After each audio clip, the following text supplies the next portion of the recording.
sueños tenebrosos. Cuando acepté el trabajo en Tokio, mi entusiasmo era inmenso. Era mi primera vez en Japón, un país que había admirado toda mi vida. Tras semanas buscando un lugar donde vivir, finalmente encontré un anuncio que parecía perfecto. Un apartamento céntrico, en un edificio llamado Tsubaki Tower, cerca del distrito de Minato. No solo estaba amueblado, sino que el precio era considerablemente bajo en comparación con otras opciones en la zona. Demasiado bueno para ser verdad, pensé en un principio. Pero el tiempo apremiaba, y no podía ser quisquilloso. El agente inmobiliario era un hombre mayor, amable, pero con una actitud un tanto evasiva. Durante la visita al apartamento, respondió todas mis preguntas con rapidez, casi con impaciencia. El lugar era amplio para los estándares de Tokio, con 2 habitaciones, una pequeña cocina y una sala de estar que daba a un balcón con vistas impresionantes de la ciudad. Sin embargo, lo que más me llamó la atención fue la estructura del edificio en sí, limpio, moderno y con una peculiar numeración en los pisos. Por alguna razón, el piso en el que estaba mi apartamento era el 713, un número que parecía una fusión extraña entre el 7º y el 13º piso. Cuando pregunté a la gente al respecto, se encogió de hombros. Es solo un nombre, una tradición para diferenciarlo de otros edificios. Nada importante, dijo, evitando mi mirada. No pensé más en ello. Firmé el contrato al instante y me mudé al día siguiente. Las primeras semanas en el piso fueron normales, incluso agradables. El vecindario era tranquilo, el edificio tenía pocos residentes visibles y mi nuevo trabajo absorbía gran parte de mi tiempo. Sin embargo, poco a poco, comenzaron a surgir cosas que no podía ignorar. Una noche al volver del trabajo, encontré la puerta de mi apartamento entreabierta. Me detuve de golpe. Estaba seguro de haberla cerrado esa mañana. Entré con cuidado, revisando cada habitación, pero no faltaba nada. Todo estaba en su lugar, excepto por un pequeño detalle. En la mesa de la sala había un cuenco de arroz blanco que no recordaba haber dejado ahí. Pensé que quizá había olvidado cerrarla bien, o que mi memoria me estaba jugando una mala pasada. Sin embargo, los incidentes comenzaron a acumularse. Objetos que cambiaban de lugar, luces que se encendían solas en la madrugada y pequeños arañazos en las paredes que no había notado antes. Una noche incluso escuché un ruido en la cocina. Al ir a revisar, encontré una cuchara en el suelo, como si alguien la hubiera lanzado desde el fregadero. Lo extraño no terminaba en mi apartamento. El resto del edificio tenía una atmósfera inquietante. Rara vez veía a otros inquilinos, y cuando lo hacía, parecían evitar el contacto. Una vecina que vivía en el piso superior bajó un día al vestíbulo con 2 enormes bolsas de basura, y al cruzarse conmigo, simplemente murmuró: «No se quede mucho tiempo». Intenté ignorar esos comentarios, atribuyéndolos a supersticiones locales o a mi falta de costumbre con la cultura. Pero mi curiosidad era más fuerte. Una noche decidí explorar el edificio. El ascensor tenía un botón extraño. 713 estaba separado de los demás pisos, con un diseño diferente. Me aventuré por las escaleras en busca de más respuestas. Noté que los pasillos del edificio, aunque bien iluminados, tenían pequeños detalles que me inquietaban. Marcas en el suelo que parecían haber sido cubiertas. Puertas de apartamentos con marcas de taladro en las cerraduras, como si hubieran sido reemplazadas varias veces. Al llegar al 6º piso, me di cuenta de algo. No había ningún 7º piso antes del 713. Era como si el edificio hubiera sido diseñado para saltar de un piso al otro, sin una transición clara. Regresé a mi apartamento esa noche, sintiéndome más desconcertado que nunca. Decidí investigar más a fondo. Al día siguiente, pregunté en la tienda de conveniencia de la esquina si alguien conocía la historia del edificio. El dependiente, un hombre joven con cara de sueño, me miró fijamente antes de responder. Tsubaki Tower. No siempre fue un edificio de apartamentos. Solía ser un hospital psiquiátrico hace muchos años. Lo cerraron tras un incidente, pero nadie sabe exactamente qué pasó. Intenté buscar información en línea, pero lo único que encontré fue una breve mención en un artículo antiguo, donde hablaban de un incendio en un hospital abandonado en esa zona hace más de 30 años. No había nombres, ni fechas, ni más detalles. Mi incomodidad creció al encontrar un pequeño armario empotrado en una de las habitaciones del apartamento. Había pasado semanas sin notarlo porque estaba cubierto con una cortina gruesa que parecía formar parte de la pared. Dentro encontré una pila de papeles viejos, la mayoría escritos a mano y en japonés. Eran difíciles de entender, pero algunos tenían dibujos y símbolos que no parecían tener sentido. Lo que sí pude descifrar fue una lista de nombres. Reconocí a algunos. Eran los nombres de los buzones en el vestíbulo del edificio. Esa noche me acosté temprano, tratando de olvidar todo. Sin embargo, justo antes de dormir, me despertó un sonido proveniente del balcón. Al asomarme, no vi a nadie, pero había algo nuevo ahí. Una cuerda colgaba desde la barandilla, oscilando ligeramente con el viento. Había llegado el momento de admitirlo. Algo no estaba bien con este lugar. El descubrimiento de la cuerda en el balcón fue el punto de inflexión. Era imposible ignorar lo que estaba sucediendo en el apartamento y en el edificio. No era solo una sucesión de eventos extraños. Algo o alguien estaba tratando de hacerse notar. En lugar de llamar a la policía o mudarme de inmediato, cometí el error de racionalizarlo. Tal vez algún vecino está jugando una broma, pensé. Pero esa misma noche, algo mucho más perturbador sucedió. Mientras trataba de dormir, escuché un sonido apagado, como un goteo constante. Me levanté para revisar la cocina, pero no había agua corriendo. Entonces lo escuché otra vez, más fuerte, como si estuviera viniendo de las paredes. Caminé lentamente por el apartamento, siguiendo el ruido, hasta que llegué al armario empotrado que había descubierto. Al abrirlo, el sonido se detuvo de golpe. Miré hacia abajo y vi algo que no había notado antes. En la parte inferior del armario, la madera estaba húmeda, como si algo estuviera filtrándose desde el piso. Intenté mover la pila de papeles y al hacerlo, un sobre cayó al suelo. Dentro había una foto vieja y descolorida de un grupo de personas, posiblemente médicos y enfermeras, posando frente a un edificio que reconocí al instante. Tsubaki Tower. Pero el detalle que me dejó helado fue que, al fondo de la foto, se podía distinguir a una figura de pie en una de las ventanas del edificio. No llevaba uniforme médico, sino un kimono oscuro, y su rostro era casi indistinguible por la calidad de la imagen, excepto por unos ojos que parecían estar mirando directamente al fotógrafo. Decidí que era hora de buscar respuestas más claras.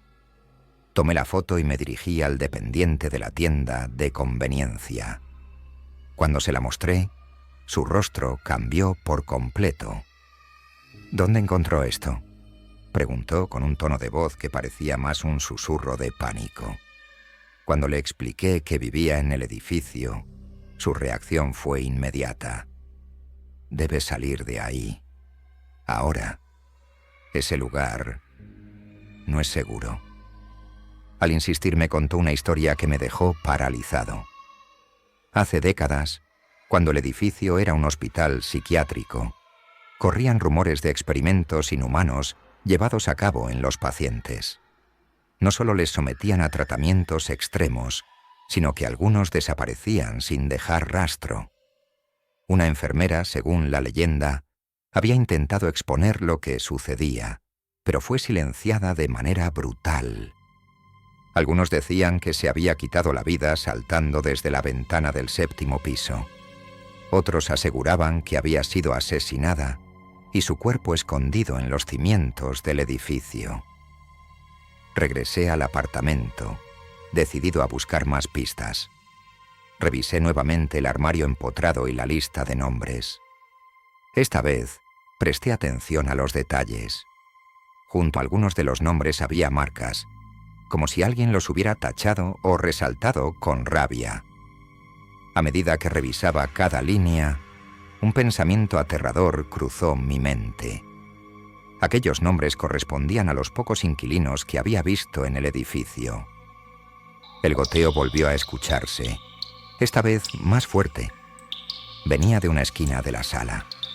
Al acercarme, noté que la pintura de la pared estaba comenzando a resquebrajarse, dejando a la vista un trozo de yeso húmedo y ennegrecido. Al tocarlo, un pedazo de la pared cayó al suelo, revelando algo que me dejó sin aliento. Un pequeño compartimento oculto en la pared. Dentro había un cuaderno encuadernado en cuero, junto con lo que parecían ser mechones de cabello humano atados con cintas. Abrí el cuaderno con manos temblorosas.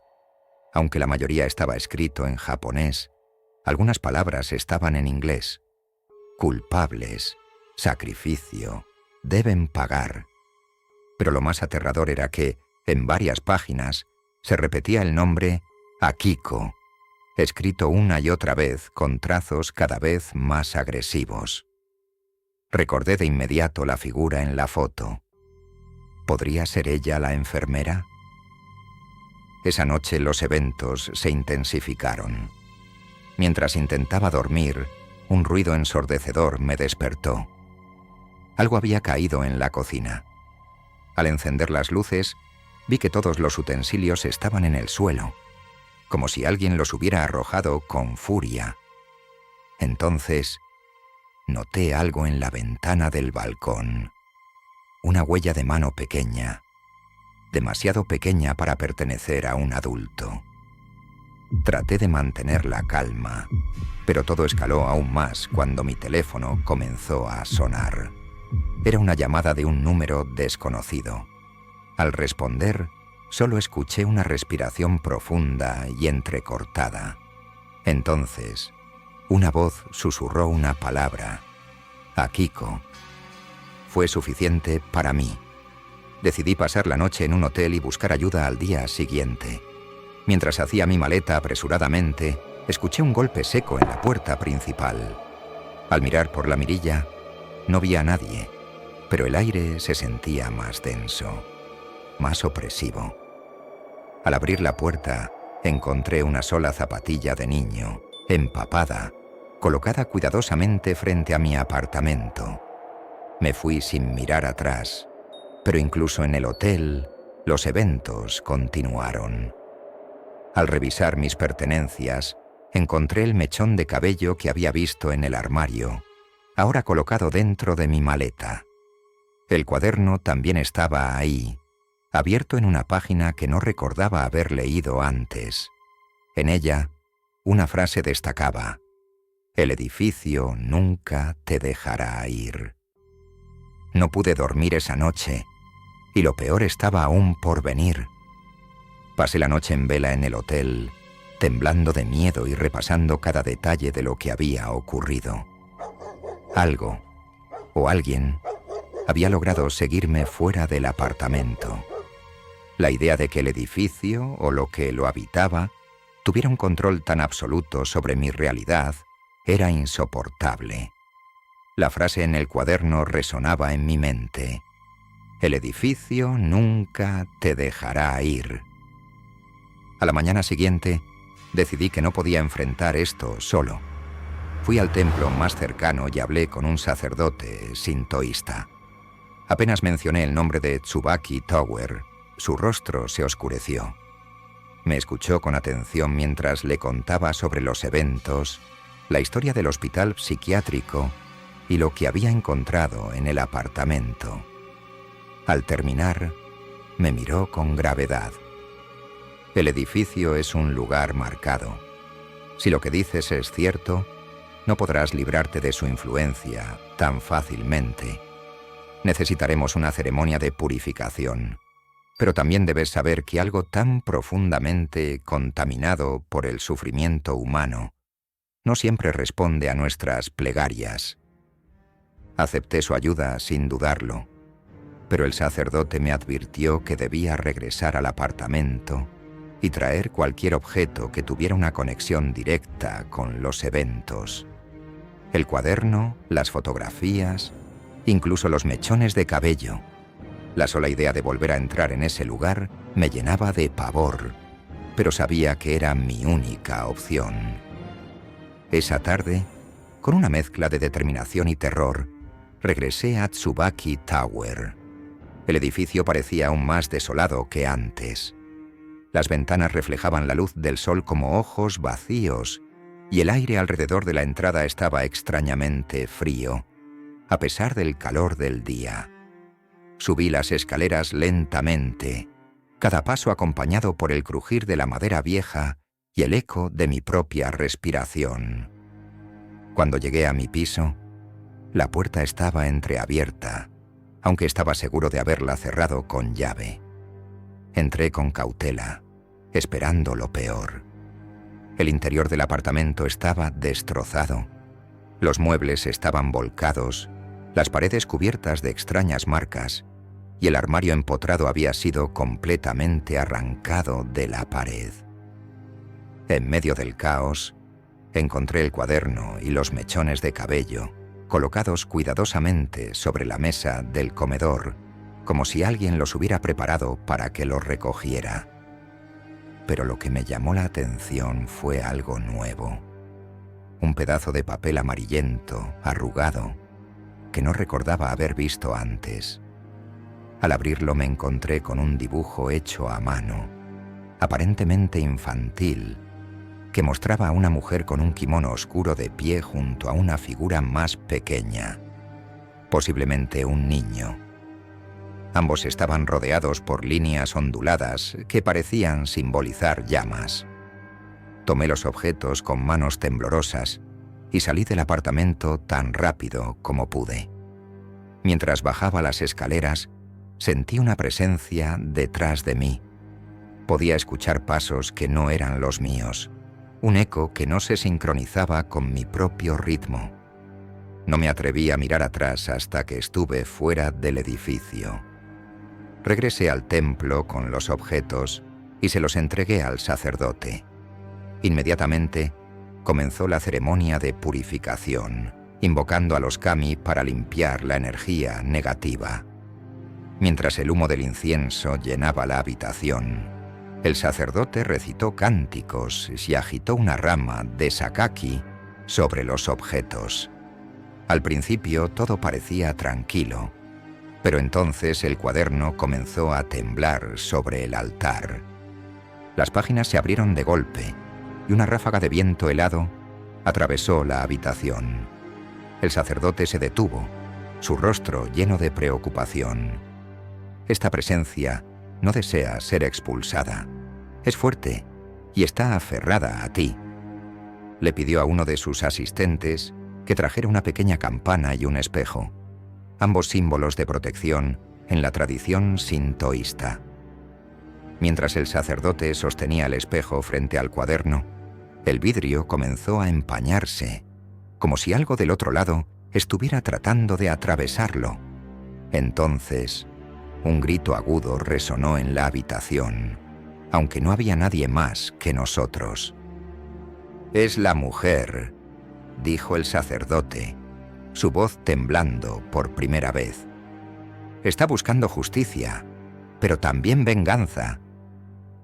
Cuando la ceremonia terminó, el sacerdote me explicó que la mujer de la leyenda, Akiko, no había encontrado paz. Había sido torturada y traicionada, y su rabia ahora impregnaba el edificio.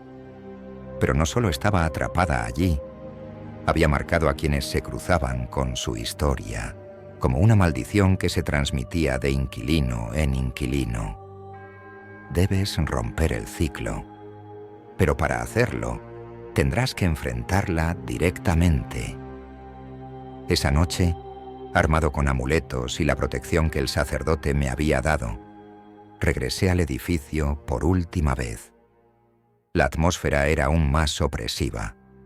El ascensor no funcionaba, así que subí las escaleras a oscuras, con la linterna de mi teléfono como única guía. Al llegar al 7º piso, sentí un peso en el aire, como si algo invisible me estuviera empujando hacia abajo.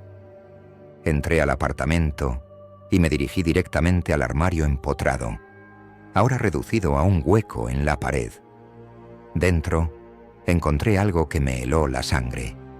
Una puerta oculta, cubierta de polvo y cadenas oxidadas. Rompí las cadenas con esfuerzo y abrí la puerta, revelando una escalera que descendía a lo desconocido. El descenso fue interminable.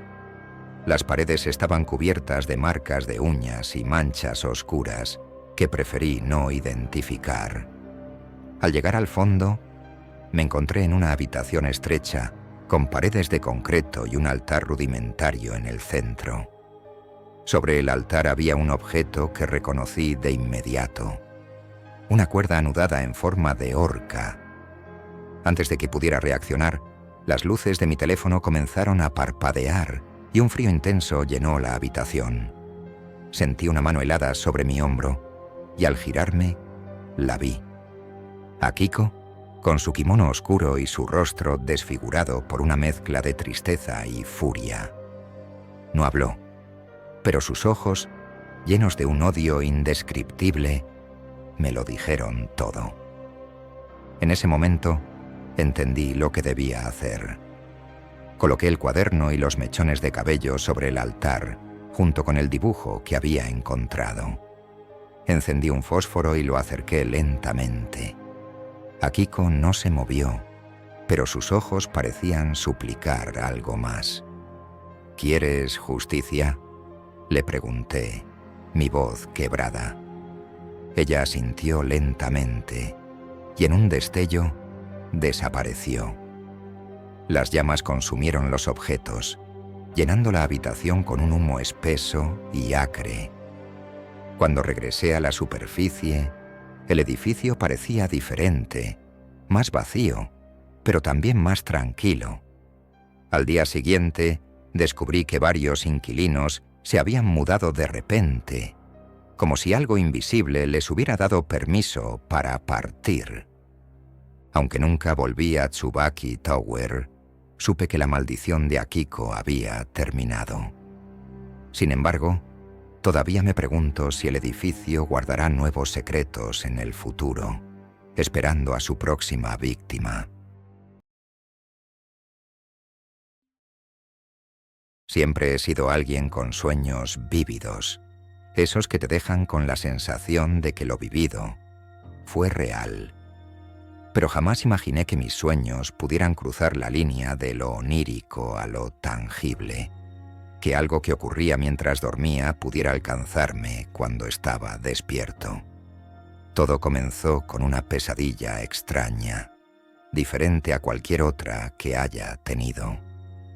Había aceptado un trabajo temporal en una ciudad pequeña, rodeada de montañas y campos extensos.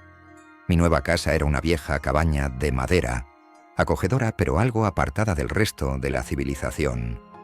Las noches eran silenciosas y las estrellas brillaban con una intensidad que no había visto en la ciudad. La tranquilidad del lugar era casi irreal, pero a los pocos días de instalarme, comenzaron las pesadillas.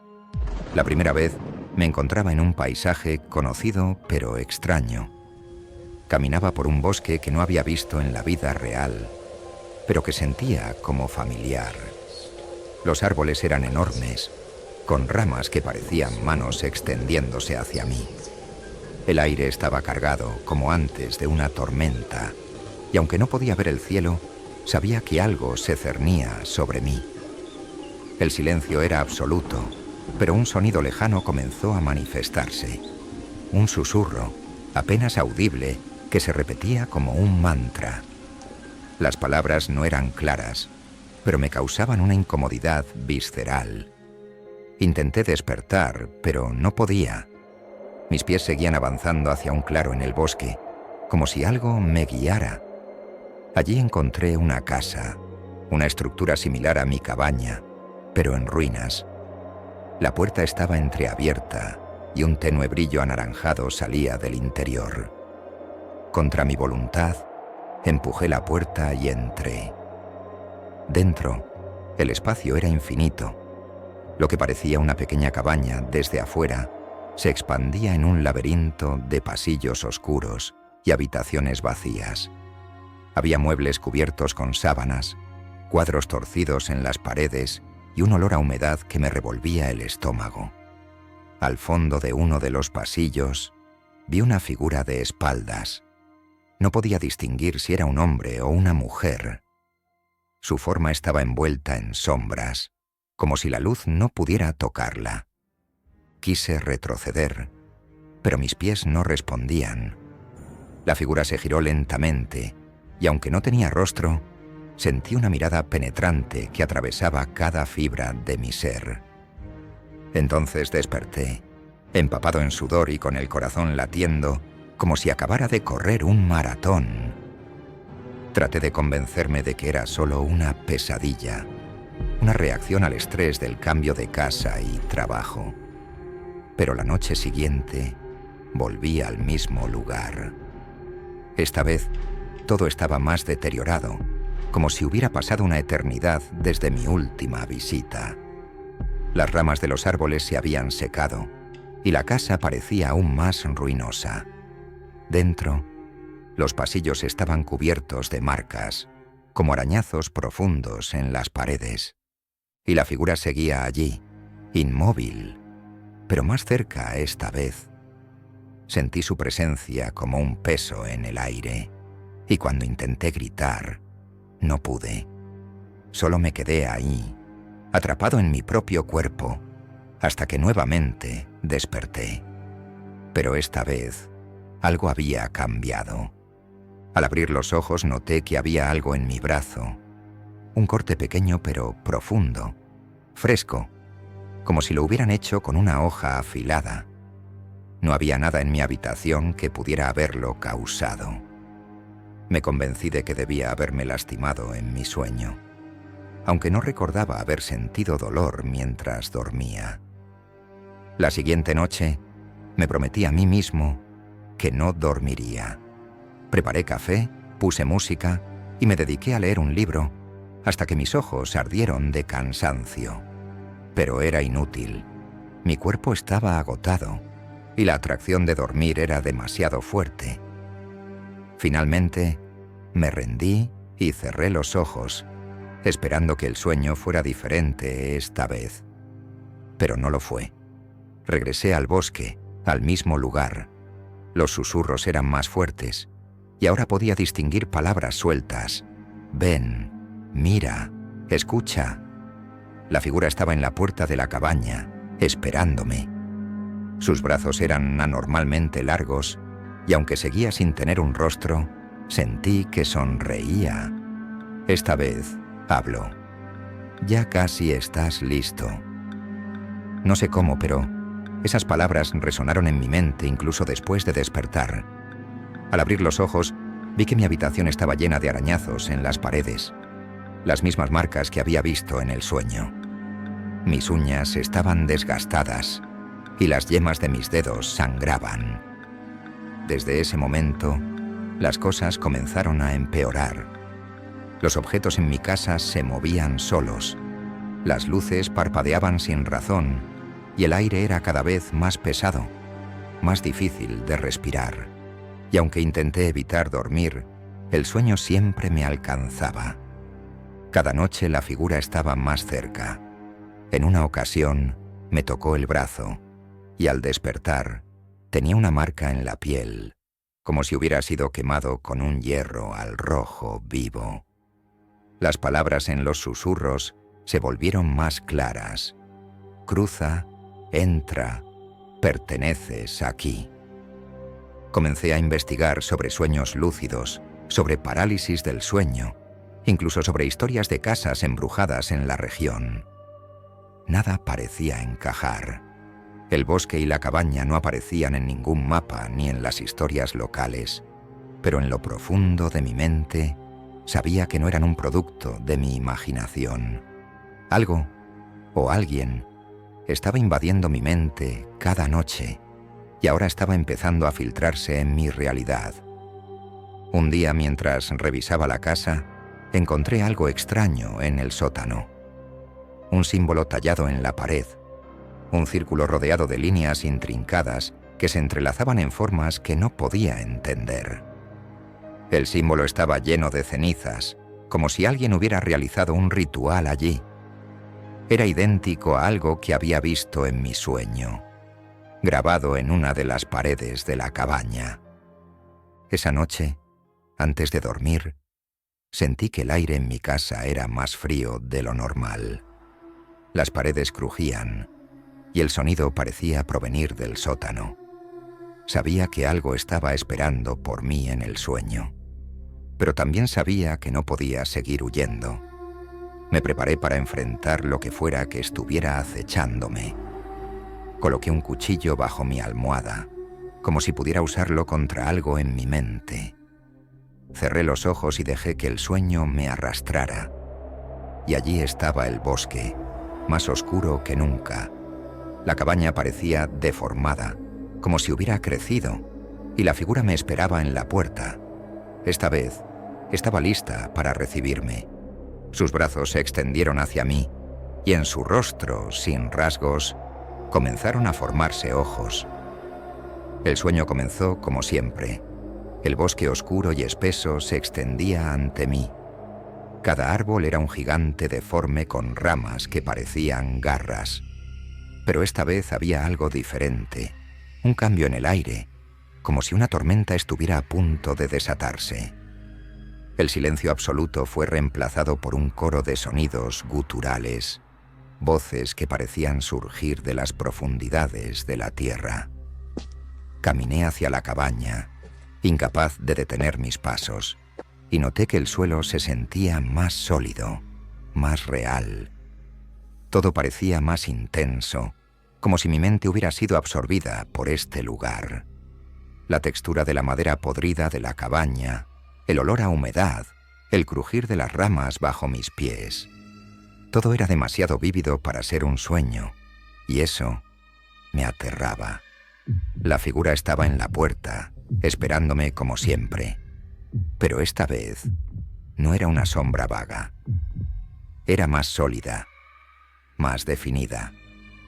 Su forma humanoide estaba cubierta por un manto que parecía hecho de raíces y tierra húmeda. «Has vuelto», dijo. Su voz era como un murmullo mezclado con el ruido de ramas rompiéndose. «Ya no puedes escapar». Intenté hablar, pero mi voz no salía. Mi cuerpo seguía moviéndose hacia la figura como si fuera una marioneta. Cada paso me acercaba más a la cabaña, y cuanto más cerca estaba, más notaba los detalles. Las paredes de la cabaña estaban cubiertas con símbolos grabados a fuego, idénticos al que había encontrado en el sótano de mi casa. Dentro, el espacio era inmenso, mucho más grande de lo que debería ser. Los pasillos se extendían como un laberinto interminable, y cada pared parecía latir, como si estuviera viva. La figura me guió hasta una habitación al final del pasillo. Allí, un enorme círculo estaba dibujado en el suelo, lleno de cenizas y marcas de quemaduras. Reconocí el mismo símbolo que había visto en el sótano. En el centro del círculo había algo que parecía un espejo, pero su superficie no reflejaba mi imagen. En su lugar, mostraba escenas de mi vida, momentos pasados que habían quedado enterrados en mi memoria. Pero no era un simple recuerdo. En cada escena, algo oscuro estaba presente, escondido en las sombras, observándome. «Siempre hemos estado contigo», dijo la figura. «Este lugar no es un sueño, es el umbral. Y ahora has cruzado». Sentí un tirón en mi pecho, como si algo intentara arrancar mi alma. Grité, y mi voz finalmente salió, un grito desgarrador que resonó en todo el espacio. Pero no sirvió de nada. La figura levantó una mano, y de repente todo cambió. El bosque, la cabaña, todo se desmoronó como si fuera una ilusión, y me encontré de pie en el sótano de mi casa. Pero no estaba solo. Las paredes estaban cubiertas de esos símbolos, y en el centro del suelo estaba el mismo círculo, esta vez iluminado por una luz rojiza que parecía emanar del mismo infierno. La figura estaba allí, pero ahora era completamente real. Su manto de raíces se movía como serpientes, y su rostro, aunque carecía de rasgos definidos, parecía sonreír. «¿Qué quieres de mí?», logré preguntar, mi voz apenas un susurro. «No queremos nada», respondió. «Tú eres quien cruzó. Tú nos trajiste aquí». No entendía a qué se refería, pero entonces recordé el símbolo que había encontrado en el sótano. ¿Había algo más que no sabía sobre esta casa? Comencé a buscar desesperadamente una salida, pero las paredes del sótano parecían cerrarse a mi alrededor. Cada vez que intentaba subir las escaleras, algo me empujaba de vuelta. La figura levantó ambas manos y las luces comenzaron a parpadear. Sentí un dolor agudo en mi pecho, y cuando miré hacia abajo, vi que mi piel estaba cubierta de marcas negras, como si los símbolos de las paredes estuvieran grabándose en mi cuerpo. Intenté frotarlos, pero el dolor solo empeoró. «Eres nuestro portal», dijo la figura. «Todo comienza contigo». De repente, el suelo del sótano comenzó a abrirse, como si algo gigantesco intentara emerger de las profundidades. Un rugido ensordecedor llenó el aire, y el calor se volvió insoportable.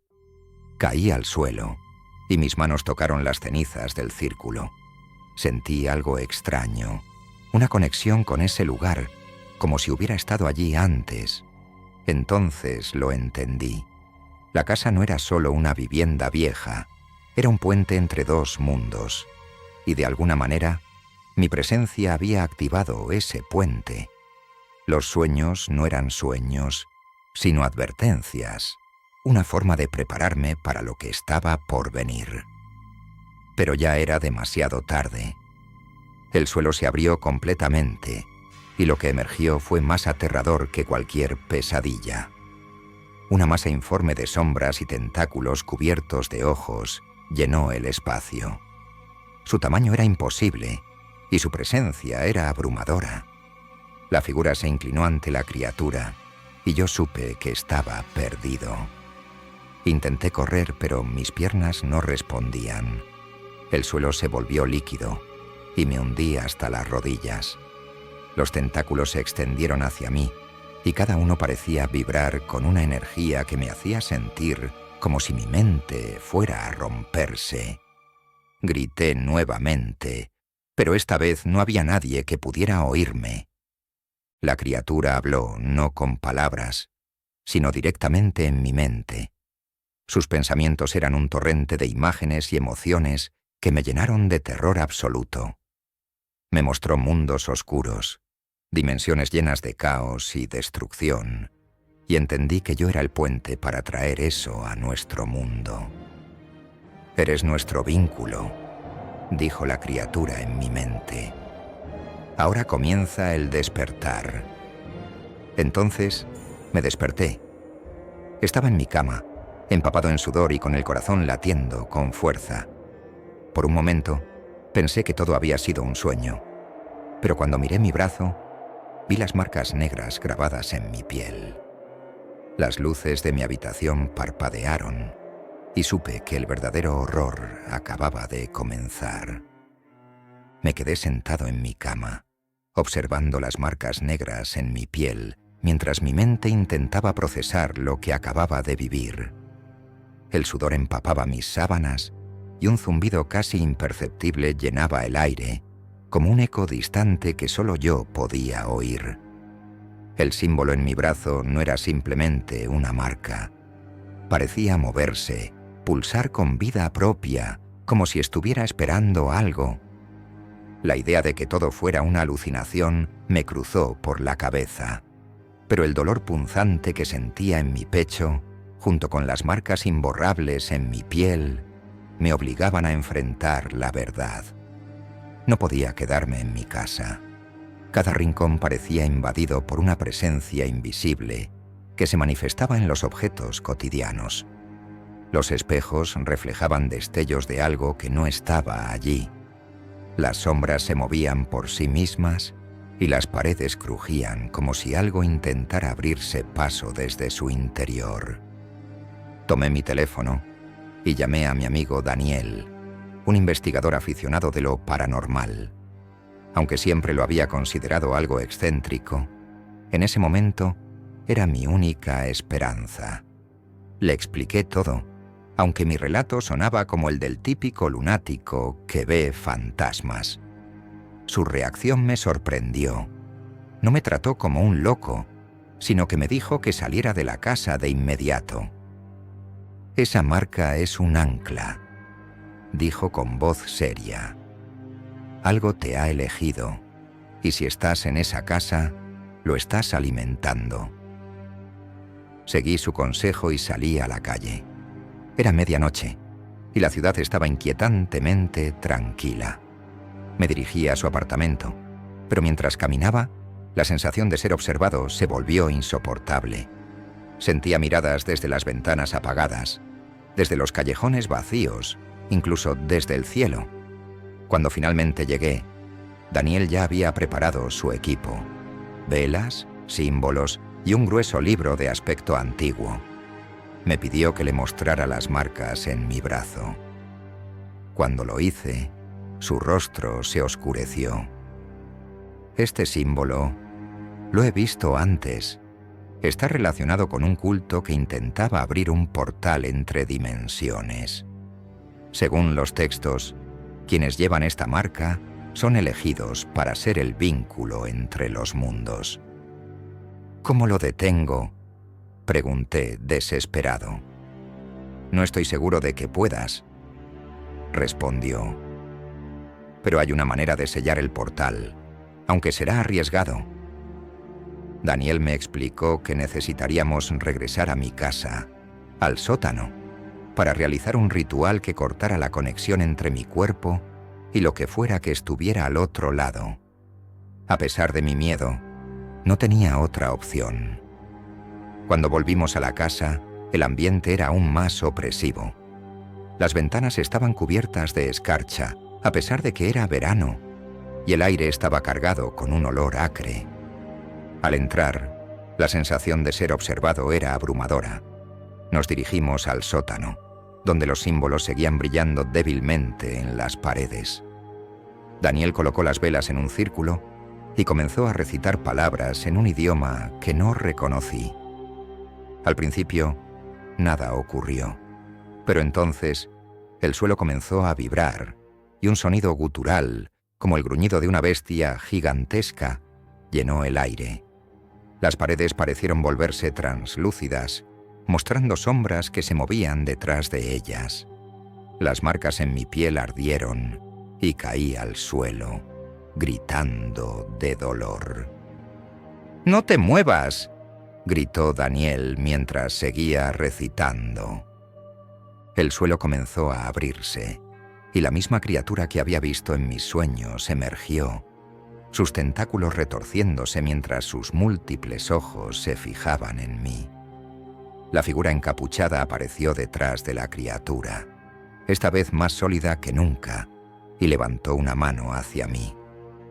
«Eres nuestro vínculo», No hay escape, dijo con voz retumbante. Daniel lanzó un frasco de líquido oscuro al círculo y las llamas de las velas se intensificaron, creando un muro de fuego entre nosotros y la criatura. Pero su poder era demasiado grande.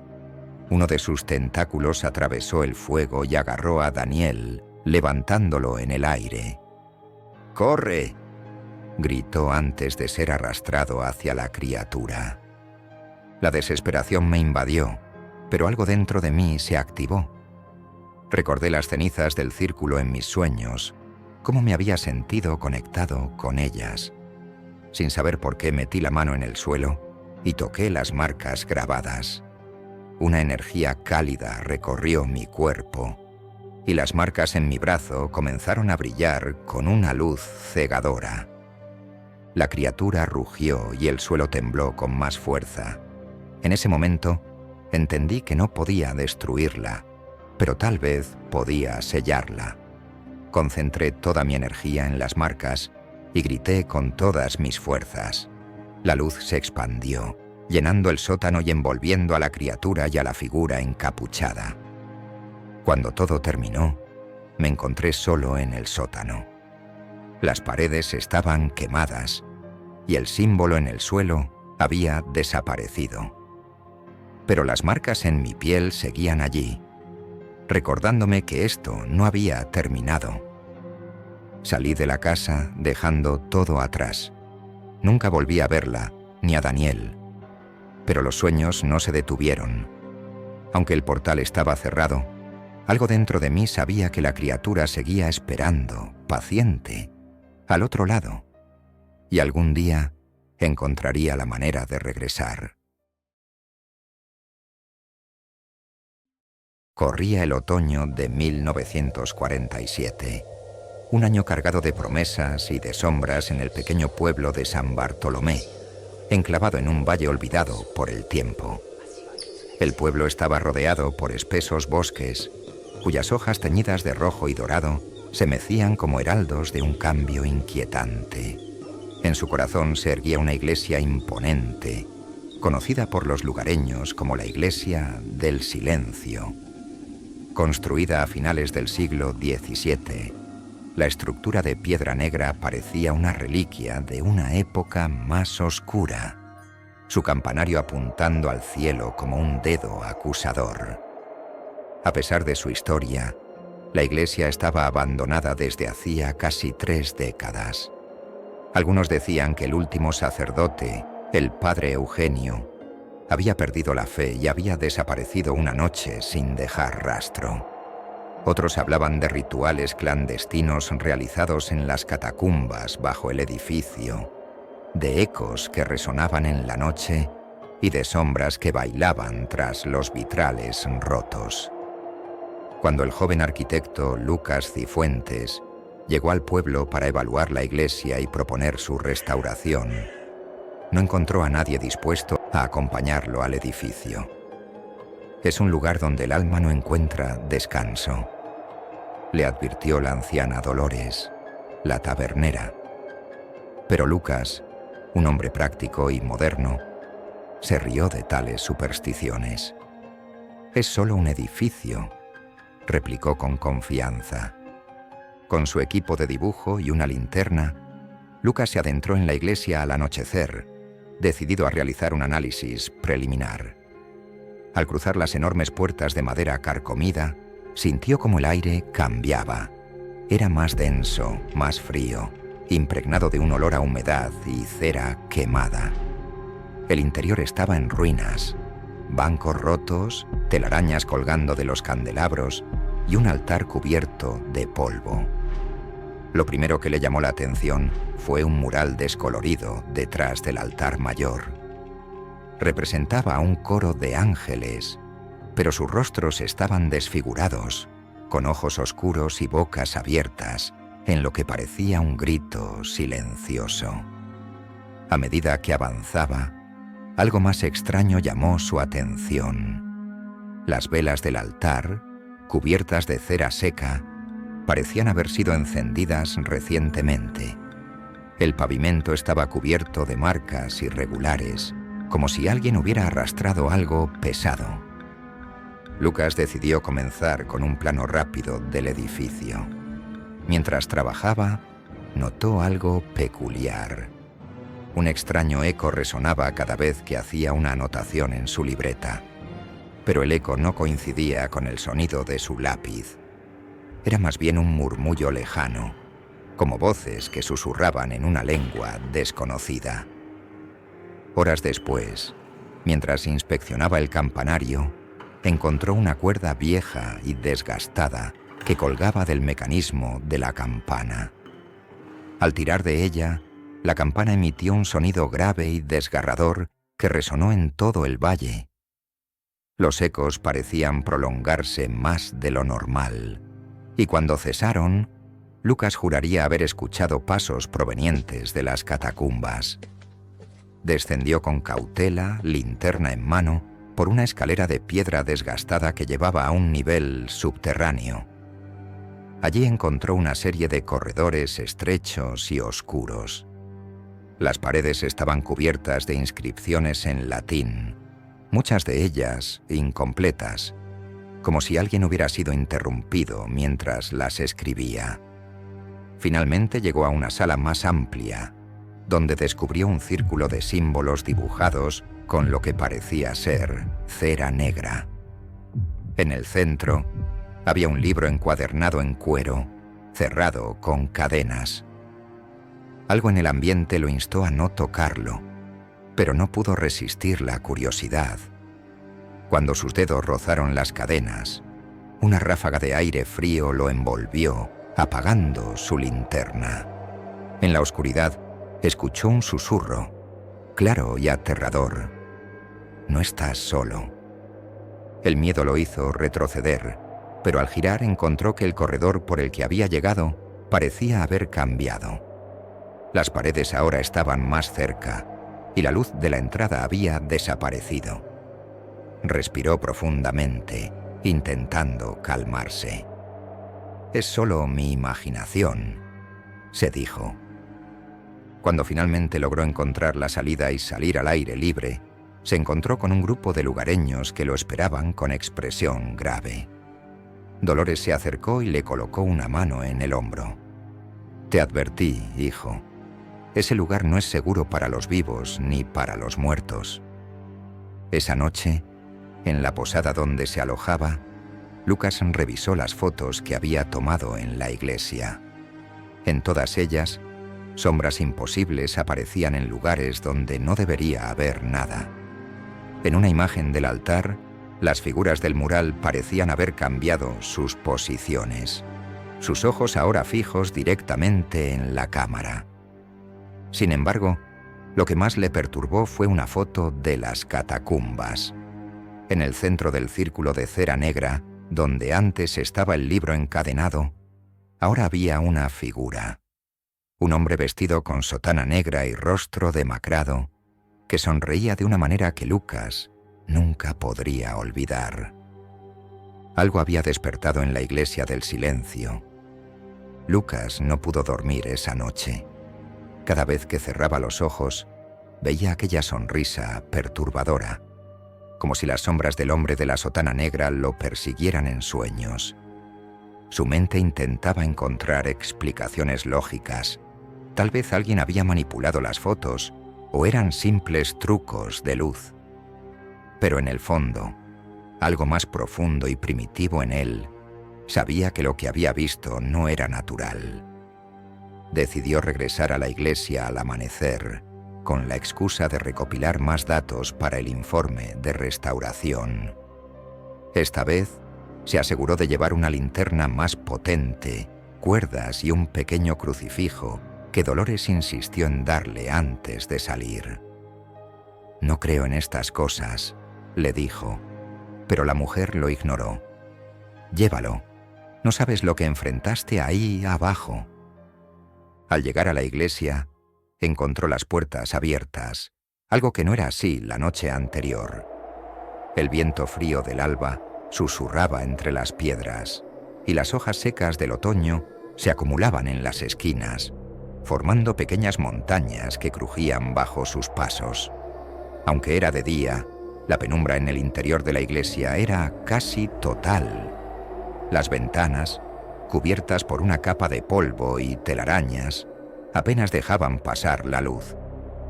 Lo primero que notó fue que las marcas en el suelo del altar habían cambiado. Las líneas arrastradas que había visto la noche anterior ahora formaban un patrón claro, un pentagrama, cuyas puntas terminaban en símbolos que Lucas no reconocía. Sentía una presión en el pecho, una sensación de ser observado. El silencio era absoluto, salvo por un murmullo casi imperceptible que parecía venir de todas partes a la vez. Lucas encendió su linterna y apuntó hacia el mural detrás del altar. Su corazón dio un vuelco. Los ángeles de rostro deformado ahora estaban en posiciones diferentes. Algunos habían abandonado el mural por completo, dejando huecos vacíos donde antes había figuras divinas. El eco de un ruido seco rompió el silencio. Parecía venir de las catacumbas. Una mezcla de miedo y determinación lo llevó a descender de nuevo. Esta vez, el corredor parecía más angosto y las inscripciones en las paredes más visibles, aunque incomprensibles. Algunas palabras estaban escritas con tinta oscura. Otras parecían grabadas con herramientas improvisadas. Cuando llegó a la sala del círculo de cera negra, el libro encadenado seguía allí.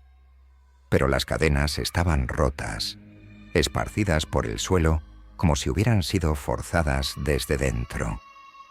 Lucas sintió cómo su piel se erizaba al ver que las marcas del pentagrama estaban grabadas en el suelo con más profundidad que la noche anterior. En el centro del círculo había un objeto que no reconoció al principio. Un pequeño espejo de marco dorado, viejo y desgastado, colocado de manera que reflejaba la entrada de la sala. Lucas no pudo evitar mirarlo, y cuando lo hizo, vio algo que lo paralizó. En el reflejo no estaba solo.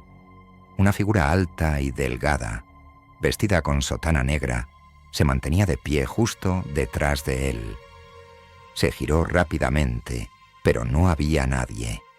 El aire se volvió más pesado y los murmullos se transformaron en voces más claras, hablando en un idioma que no podía entender. Entonces lo vio. Una sombra que no tenía fuente de luz se movía por las paredes, avanzando hacia él. Decidió huir, pero en su camino de regreso por los corredores, las inscripciones en las paredes comenzaron a iluminarse con un resplandor rojo. Las palabras parecían arder, desprendiendo calor. Justo antes de alcanzar la escalera que lo llevaría de regreso a la iglesia, escuchó un grito desgarrador, como si proviniera de las profundidades mismas del infierno. Cuando salió a la superficie, se encontró con Dolores y otros lugareños esperándolo. La anciana estaba visiblemente alterada. «Hijo, no debiste entrar ahí otra vez.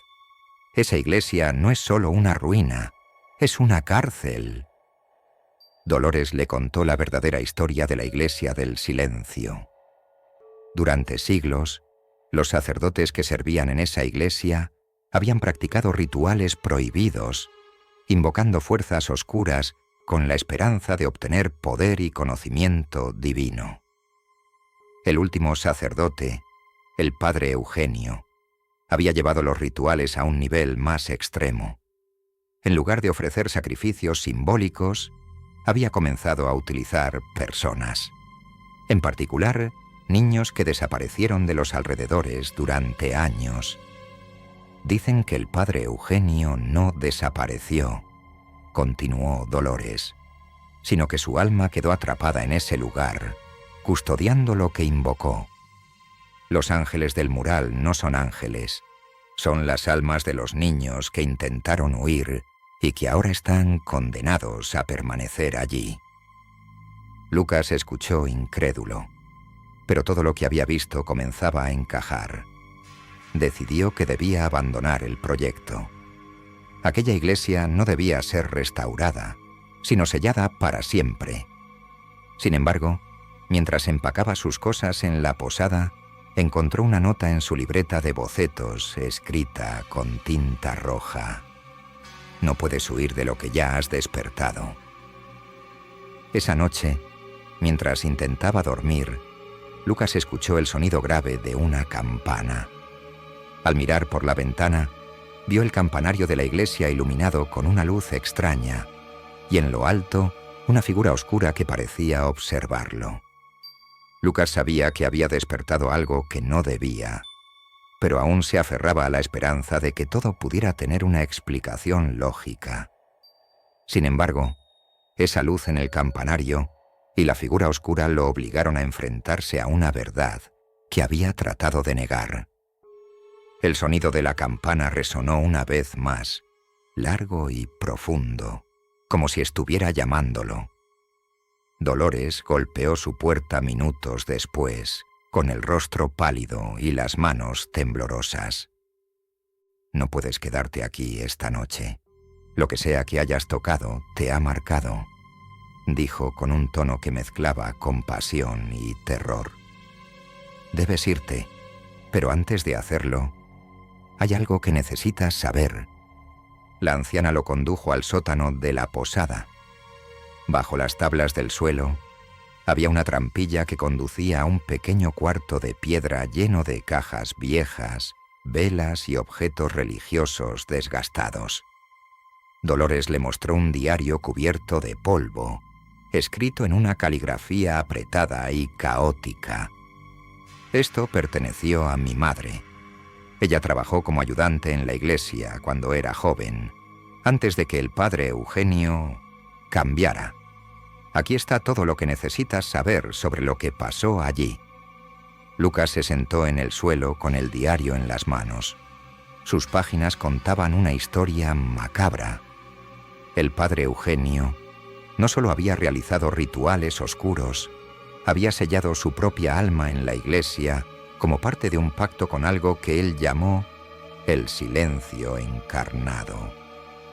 Las pinturas de los ángeles en la iglesia no eran representaciones divinas, sino retratos de las víctimas que fueron sacrificadas en esos rituales. El mural era un sello, diseñado para contener al padre Eugenio y la entidad que había invocado. Según el diario, el único modo de detener la influencia del padre Eugenio era destruir el mural y sellar definitivamente las catacumbas. Pero hacerlo implicaba un gran riesgo. Quien intentara romper el sello se enfrentaría directamente a la entidad. Es por eso que nadie del pueblo se acerca a esa iglesia. Lo que está atrapado allí no debe ser liberado, pero tampoco puede ser ignorado.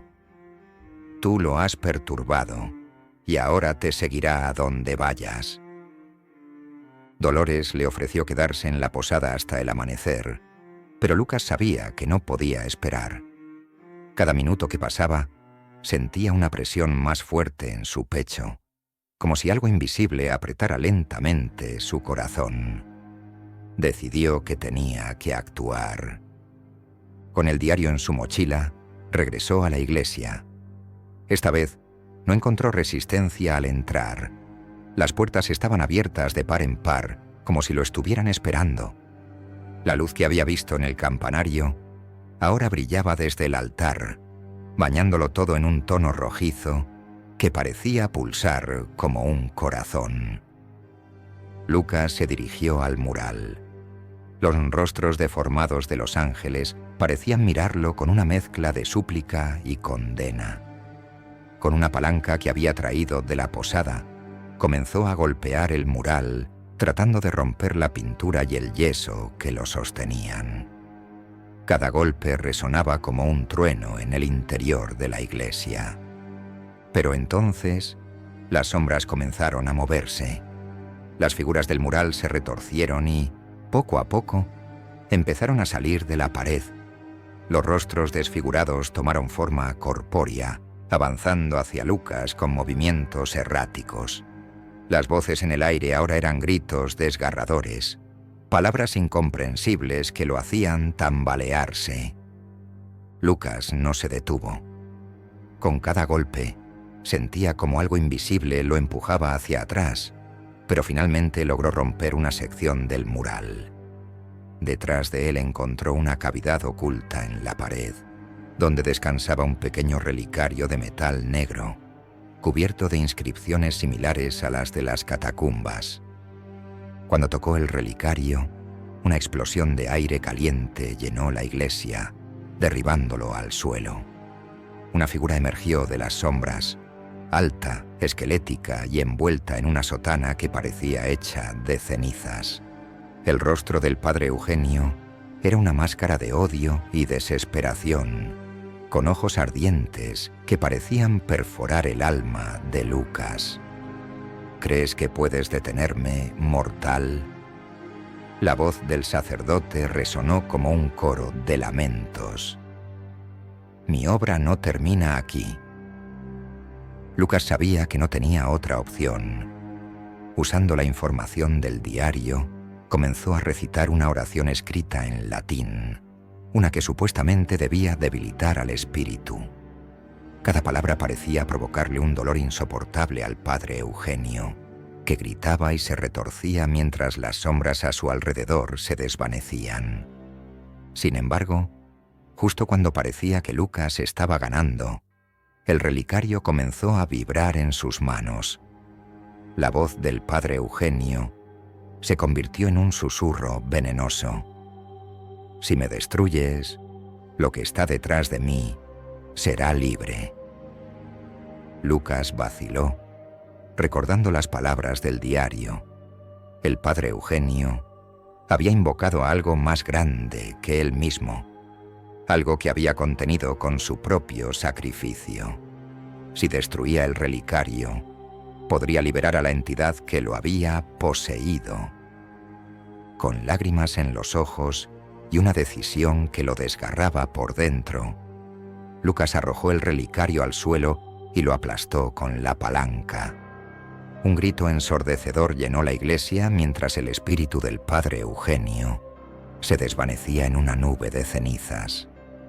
Pero entonces, un silencio aún más profundo cayó sobre la iglesia. El aire se volvió helado y una presencia mucho más oscura comenzó a manifestarse. La luz del campanario se apagó y una sombra enorme y amorfa llenó el altar. Lucas no pudo moverse. «Gracias por liberarme», dijo una voz que no parecía venir de ninguna dirección en particular. «Ahora tomaré lo que es mío». La última cosa que Lucas sintió fue un frío abrasador que lo consumió desde el interior. Días después, los habitantes del pueblo encontraron la iglesia cerrada. Nadie volvió a ver a Lucas, pero algunos dijeron que, en las noches, cuando el viento soplaba desde las montañas, podían escuchar el sonido de una campana y murmullos que salían de las ruinas. La posada de Dolores fue abandonada y el pueblo quedó marcado por un temor silencioso. Nadie se acercaba a la iglesia, ni siquiera para derrumbarla. La gente simplemente construyó sus vidas alrededor de ella, ignorándola como si no existiera. Pero el mural, aunque parcialmente destruido, comenzó a repararse por sí solo. Las figuras angelicales regresaron, más grotescas que nunca, y en el centro del altar, una nueva figura apareció entre las sombras, un hombre con una linterna, atrapado eternamente entre los condenados. Cuando decidí dejar la ciudad y mudarme a un pequeño pueblo costero para escribir mi novela, jamás imaginé que estaría firmando un contrato con el mismísimo infierno. Había encontrado una oferta irresistible en una web de alquileres rurales. Una casa antigua, espaciosa, con vistas al mar y un precio absurdamente bajo. El único inconveniente, según el anuncio, era que necesitaba algunas reparaciones. No me importó. Estaba buscando aislamiento y esa casa parecía tener todo lo que necesitaba para inspirarme. Llegué a la casa un viernes por la tarde, justo cuando el sol comenzaba a esconderse tras el horizonte, tiñendo el cielo de un rojo profundo. La fachada estaba desgastada, con pintura descascarada y ventanales rotos en el ático. Sin embargo, el aire frío y salado del mar hacía que todo pareciera pintoresco. Al entrar, un escalofrío recorrió mi espalda. No era por el frío, aunque la casa estaba helada, sino por una sensación extraña, como si alguien estuviera observándome. El interior estaba cubierto de polvo, con muebles viejos y paredes que alguna vez habían sido blancas, pero ahora estaban amarillentas y manchadas. En el salón, una gran chimenea de piedra dominaba la estancia y sobre ella colgaba un retrato al óleo de una familia. Un hombre de semblante severo, una mujer con expresión ausente y dos niños que parecían no encajar, como si hubieran sido añadidos al cuadro mucho después de que los adultos posaran. Sus ojos eran demasiado grandes, demasiado oscuros. Pasé la primera noche desempacando y organizando el espacio. Encendí velas porque la electricidad parecía no funcionar del todo bien. Mientras colocaba mis cosas, el silencio de la casa se hizo evidente. No había ruido de grillos, ni del viento contra las ventanas, ni siquiera del mar cercano. Solo un silencio opresivo, interrumpido de vez en cuando por lo que parecían ser crujidos provenientes de las escaleras o el techo. Me convencí de que eran ruidos normales en una casa vieja. La segunda noche fue diferente. Estaba escribiendo en el salón, con la chimenea encendida, cuando escuché pasos en el piso de arriba. Me congelé. Eran pasos lentos, deliberados, como si alguien estuviera caminando de un lado a otro. Pensé que quizá era algún animal que se había colado en el ático. Tomé una linterna y subí las escaleras, intentando ignorar el crujido de cada escalón bajo mi peso. Cuando llegué al segundo piso, los pasos se detuvieron. Exploré cada habitación. Todas estaban vacías. Sin embargo, en la última, que parecía haber sido un dormitorio infantil, encontré algo que me hizo retroceder. En el suelo polvoriento había huellas pequeñas, como de un niño descalzo. Lo más extraño es que las huellas comenzaban en el centro de la habitación y terminaban frente a una pared completamente lisa, sin ventanas ni puertas. Decidí no pensar demasiado en ello y bajé corriendo las escaleras, intentando convencerme de que todo tenía una explicación lógica. A la mañana siguiente, fui al pueblo para comprar provisiones. La gente del lugar era amable, aunque noté que, al mencionar la casa en la que me hospedaba, sus expresiones cambiaban. Un anciano, al oírme hablar con la dependienta, se acercó y me dijo en voz baja: «¿La casa de los pasos perdidos? Debería irse de ahí. Nada bueno le espera».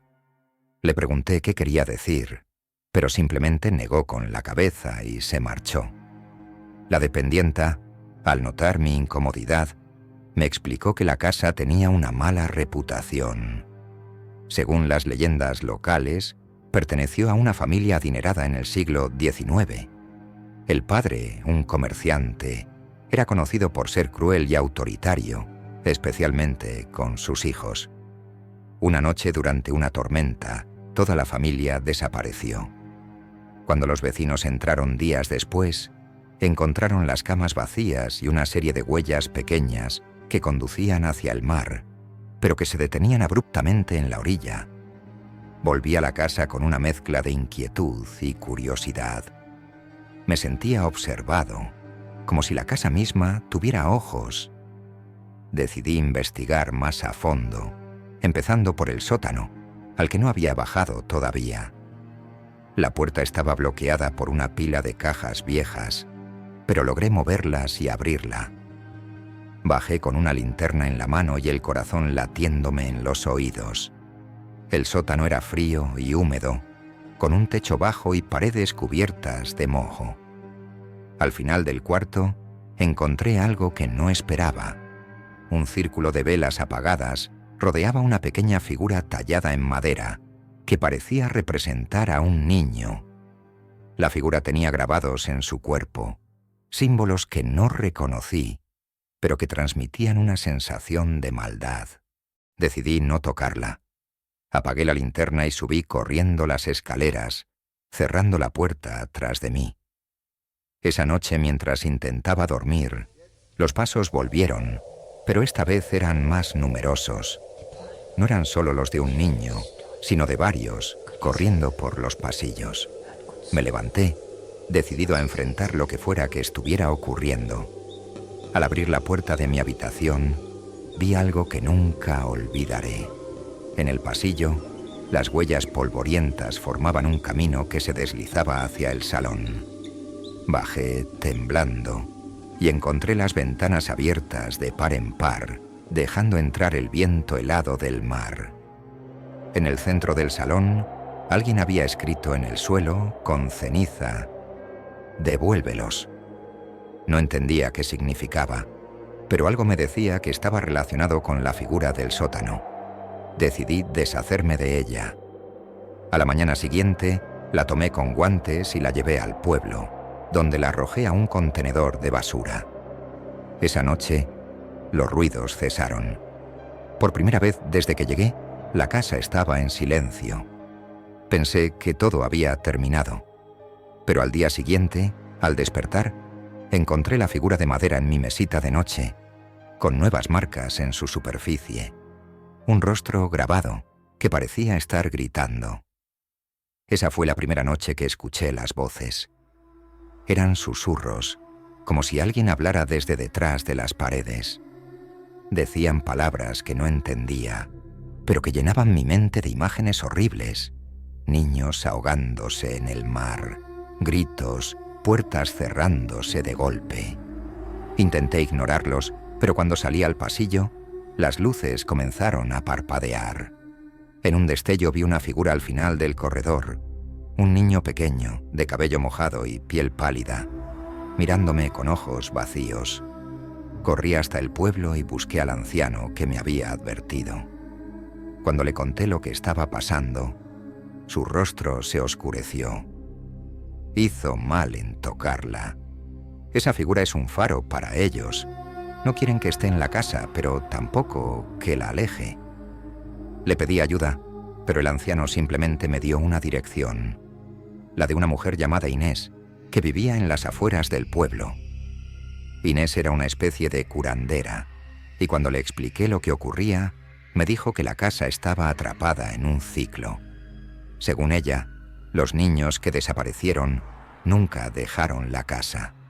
Sus almas estaban atrapadas, buscando justicia. Inés me dio instrucciones para realizar un ritual que, según ella, podría liberar a los niños. Esa noche en el salón, rodeado de velas, recité las palabras que ella me había dado. Durante el ritual, sentí que la temperatura bajaba aún más y las sombras en las paredes comenzaron a moverse. Cuando terminé, un silencio absoluto llenó la casa. Al día siguiente, las huellas habían desaparecido y la figura de madera no estaba en ninguna parte. Creí que finalmente había terminado, hasta que empaqué mis cosas para irme. Mientras guardaba mi maleta en el coche, miré hacia la ventana del segundo piso. Allí, en la habitación infantil, vi a los dos niños del retrato, mirándome fijamente, con los ojos oscuros y vacíos. Nunca supe si logré liberarlos o si simplemente desaté algo peor. Dejé la casa atrás, pero a veces, en las noches más silenciosas, todavía siento pasos detrás de mí. Todo comenzó con una carta. Un sobre amarillo y rugoso, con mi nombre escrito en tinta negra, llegó una mañana lluviosa a mi apartamento en Madrid. No tenía remitente, pero dentro encontré una nota breve y directa. Tu tío falleció. Eres el único heredero. La finca La Quebrada es tuya. Ven a firmar los papeles. Abajo, las instrucciones. No recordaba haber tenido un tío vivo. La dirección que aparecía al final de la carta apuntaba a un pequeño pueblo en la sierra llamado Valle Escondido, un lugar que ni siquiera aparecía en los mapas modernos. Estaba intrigado y, siendo sincero, la idea de heredar una finca me parecía emocionante. Quizá podría venderla y usar el dinero para algo útil. Después de conducir por horas a través de carreteras sinuosas, finalmente llegué al pueblo. Era un lugar diminuto, compuesto por apenas una docena de casas de piedra y madera. Los pocos habitantes que vi me miraban con una mezcla de curiosidad y desconfianza. No me detuve mucho tiempo. Seguí las indicaciones hacia el camino de tierra que llevaba a La Quebrada. Cuando llegué, entendí por qué el lugar había sido bautizado así. La finca estaba enclavada en un pequeño valle, rodeada de colinas escarpadas. La casa principal, una estructura de piedra gris con tejas rojas, parecía desafiar el tiempo, aunque sus paredes estaban cubiertas de musgo y las ventanas, ennegrecidas por el polvo, daban la impresión de estar selladas. A unos 100 metros de la casa, un pequeño río serpenteaba perezosamente entre las rocas. El notario del pueblo, un hombre mayor con gafas gruesas y manos temblorosas, me estaba esperando. Me entregó las llaves, me explicó que la finca había pertenecido a mi tío abuelo Esteban y que llevaba más de 30 años deshabitada. Me ofreció un consejo inesperado antes de irse. No se quede demasiado tiempo. La gente del pueblo evita este lugar por una razón. Al preguntarle por qué, simplemente negó con la cabeza y se marchó apresuradamente, como si estuviera ansioso por alejarse de allí. Después de explorar la casa, entendí que necesitaría semanas de limpieza para que fuera habitable. Las habitaciones estaban llenas de muebles cubiertos con sábanas y un aire pesado impregnaba cada rincón, como si el lugar estuviera respirando a través de las grietas de las paredes. Sin embargo, la biblioteca me fascinó. Era una sala enorme, con estanterías que llegaban hasta el techo, llenas de libros polvorientos. En el centro, un escritorio con papeles desordenados y un diario que perteneció a mi tío abuelo Esteban. Al abrirlo descubrí algo inquietante. La primera mitad era una descripción de la vida rural, las dificultades con las cosechas y el clima. Pero luego, las entradas comenzaron a volverse erráticas. Hoy vi algo en el río. No era un animal, pero tampoco humano. Me miró fijamente antes de desaparecer bajo el agua. Los gritos comenzaron de nuevo anoche. Provenían del bosque, pero cuando fui a investigar, solo encontré el aire frío y vacío. He bloqueado la puerta del sótano. No quiero que eso salga otra vez. El último párrafo estaba subrayado con tanta fuerza que casi rompía el papel. Si alguien encuentra esto, que no se quede. Este valle está maldito. No hay salvación para los que se quedan demasiado tiempo. Decidí que se trataba de los delirios de un hombre mayor y solo. Me fui a dormir al coche, pues la casa estaba demasiado fría y oscura para pasar la noche en ella. Me desperté a las 3 de la madrugada con un ruido extraño. Era un susurro, suave y constante, que parecía provenir del río. Encendí una linterna y caminé hacia la orilla. La luz de la luna iluminaba el agua, que fluía tranquila, pero entonces vi algo que me hizo retroceder. A pocos metros de la orilla, una figura estaba de pie en el agua. Era un hombre, o al menos parecía uno, pero su cuerpo era pálido, casi translúcido, y sus ojos no tenían iris, solo eran 2 pozos negros. Antes de que pudiera reaccionar, levantó una mano y señaló hacia la casa. Corrí de vuelta, encerrándome en el coche, donde pasé el resto de la noche con el corazón latiéndome a toda velocidad. A la mañana siguiente, decidí investigar. Recordé la mención al sótano en el diario de mi tío. La puerta estaba en la cocina, oculta tras un mueble pesado que me llevó casi 1 hora mover. La puerta estaba bloqueada con un candado viejo, pero una palanca y algo de fuerza fueron suficientes para romperlo. El aire que salió de las profundidades era nauseabundo, como carne podrida mezclada con humedad. Bajé con una linterna, descubriendo un espacio amplio, lleno de objetos cubiertos por lonas. Pero lo que llamó mi atención fue un círculo dibujado en el suelo, hecho con lo que parecía ser ceniza. Dentro del círculo había huesos pequeños, como los de un animal, aunque algunos parecían humanos. En la pared opuesta, una inscripción estaba tallada: "El río reclama lo suyo". En ese momento, escuché un ruido detrás de mí, como un goteo constante.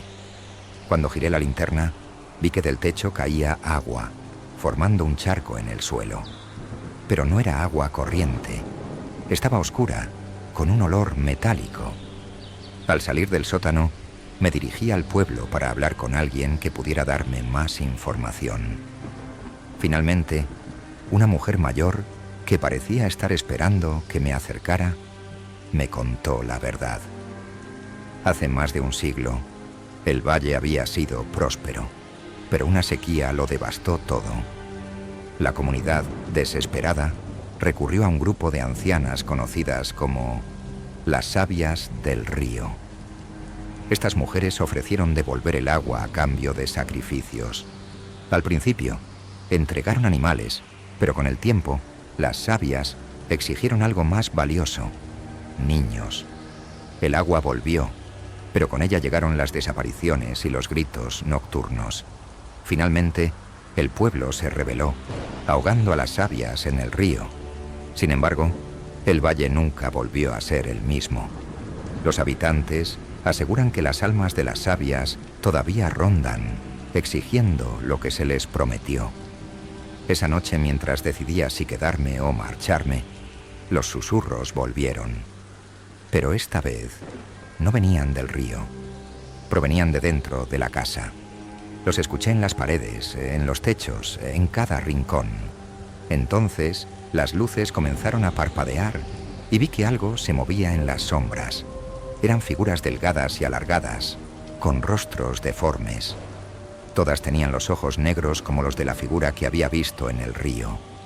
Intenté escapar, pero la puerta principal no se abría. Finalmente, logré salir por una ventana y corrí hacia el coche. Cuando miré hacia atrás, vi las figuras reunidas en la entrada de la casa, mirándome fijamente. Dejé el valle esa misma noche y nunca miré atrás. Sin embargo, a veces, cuando escucho el sonido del agua, todavía siento que me observan.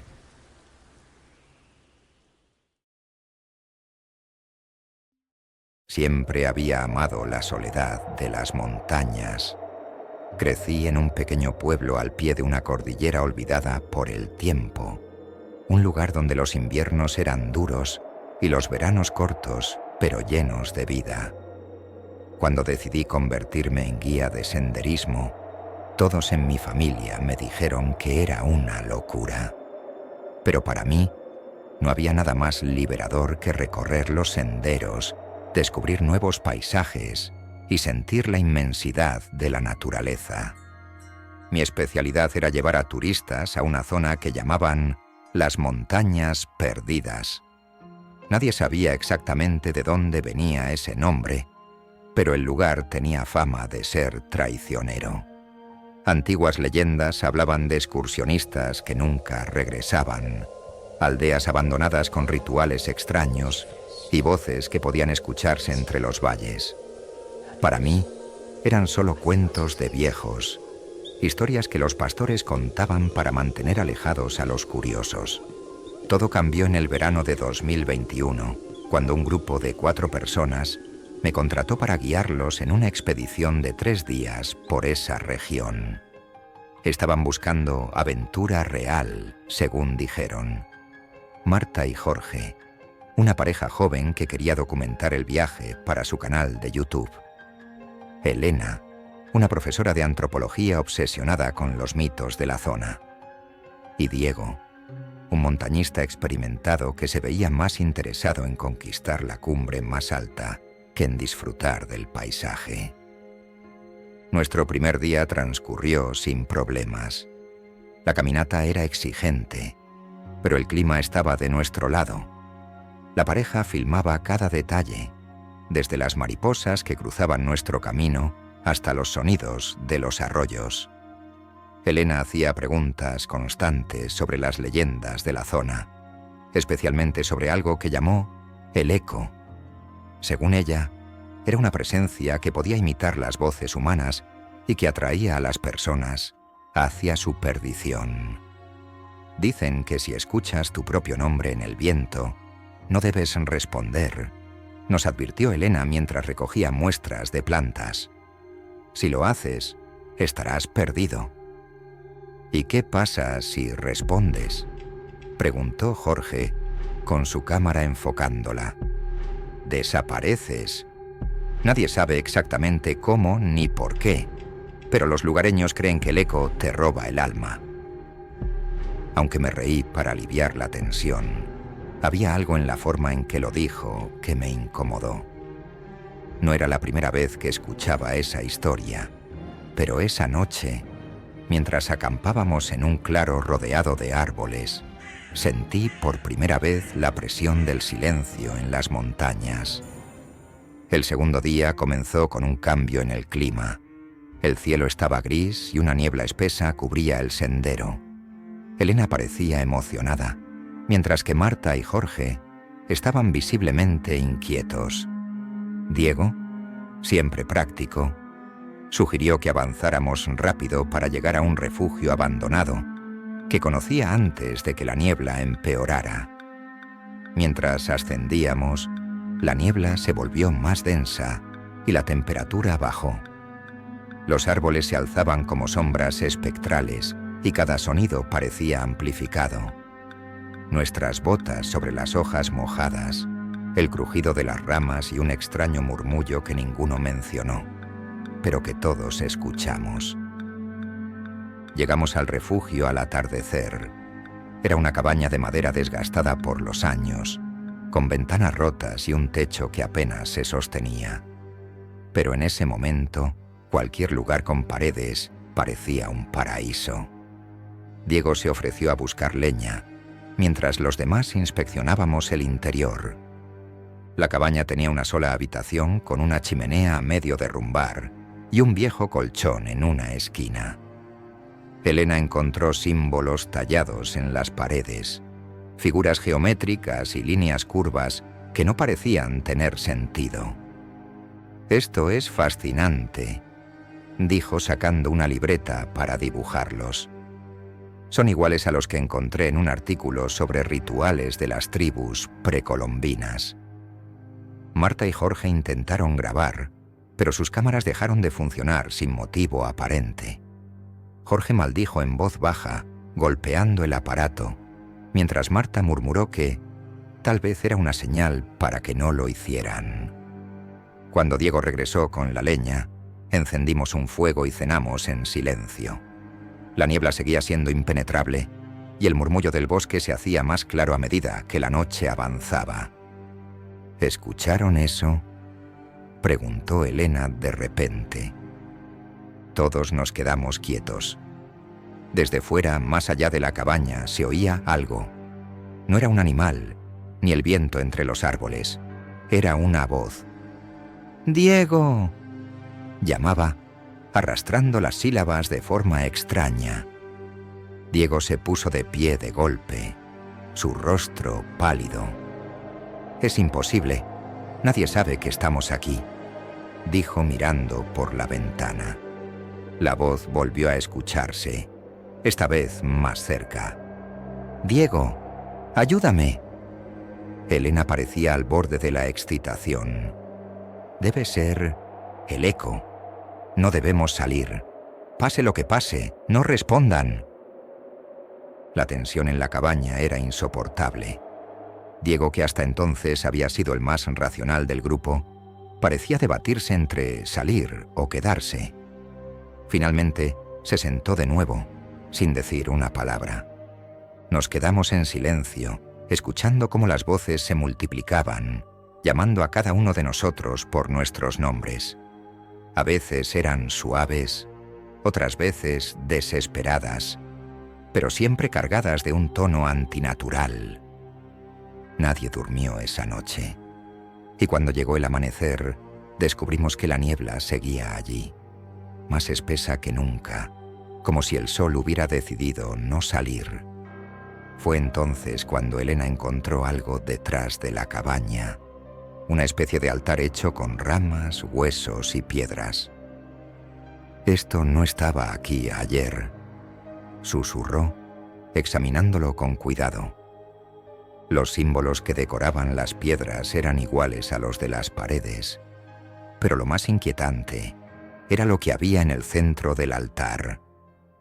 Una pequeña figura tallada en madera, con una forma humanoide grotesca y ojos hundidos que parecían seguirnos.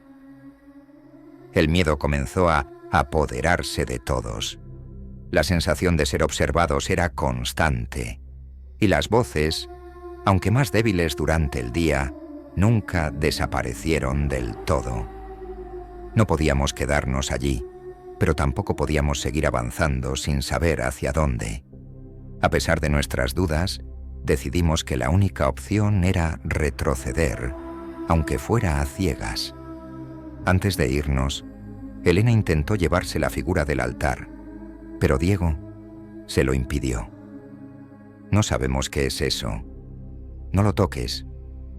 La profesora, frustrada, tomó fotos rápidas antes de unirse al grupo. Pero mientras nos alejábamos, pude jurar que la figura parecía moverse, como si se girara para mirarnos. Y entonces, sin previo aviso, las voces comenzaron a gritar. La niebla espesa se había tornado aún más densa mientras caminábamos, casi como si la montaña misma intentara tragarnos. El suelo, empapado por la humedad, hacía que avanzar fuera cada vez más difícil, y cada paso parecía más pesado que el anterior.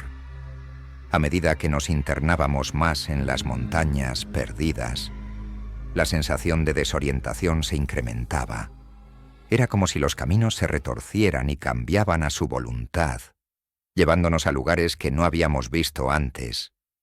Cada vez que intentábamos orientarnos, nos encontrábamos con más y más rocas y árboles que parecían haberse desplazado de su lugar, como si el mismo paisaje estuviera en contra nuestra.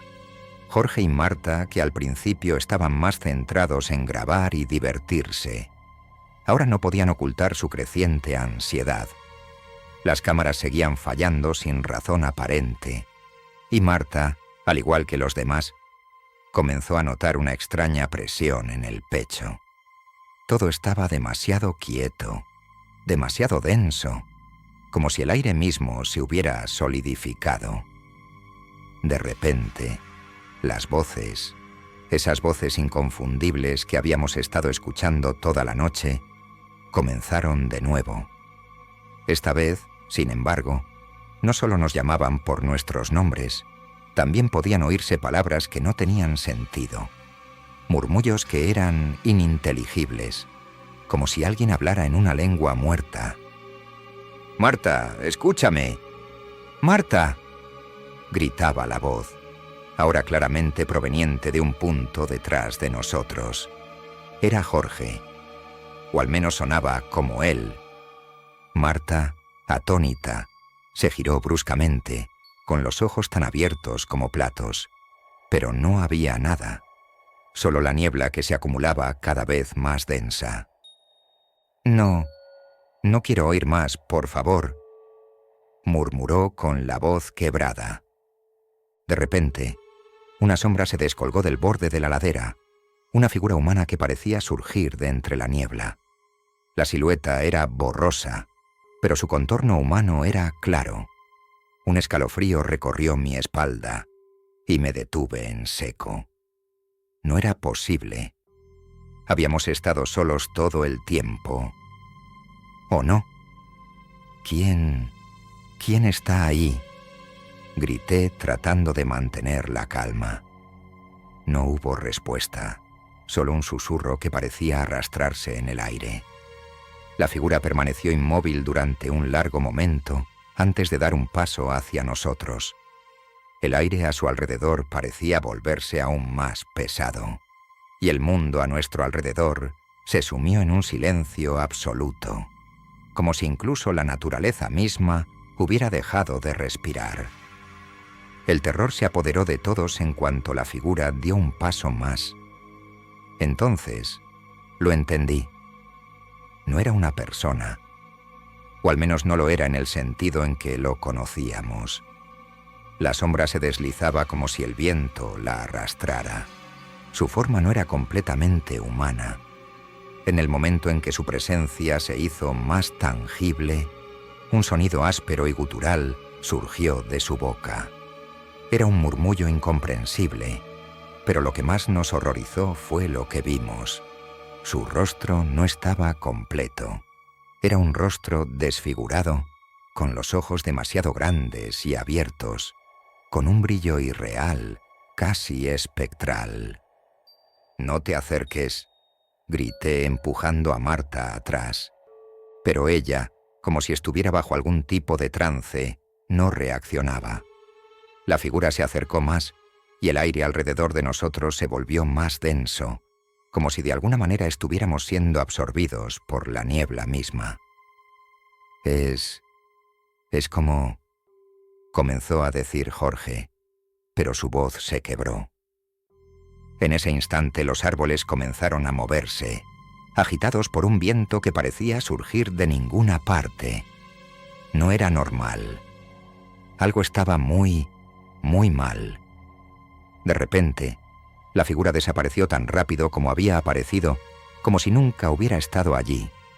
Los árboles volvieron a quedarse quietos, el viento se calmó y el extraño murmullo cesó. Sin embargo, el daño ya estaba hecho.